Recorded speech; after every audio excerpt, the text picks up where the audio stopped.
Now, if you do psychotherapy with people and they have a traumatic memory, it won't go away. Well, what do you do with it?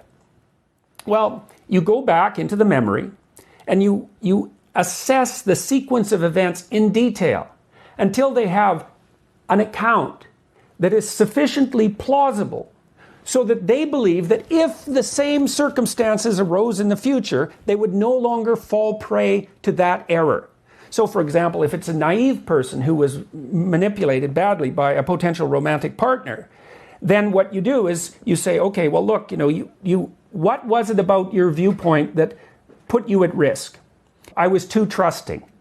Okay, well, so let's take that apart. What do you mean too trusting? Well, I always assume the good in people. Well, okay, so, what about these instances of people acting in a bad way? Well, I don't really understand that.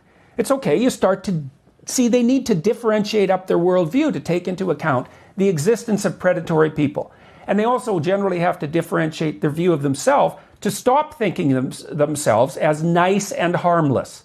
Because it's the nice and harmless naive person that's exploitable by the malevolent psychopath. And that's not moral virtue, that's just weakness.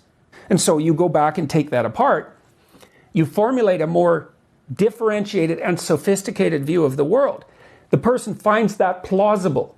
Then you have them practice it so they can see that it has applicability in the real world.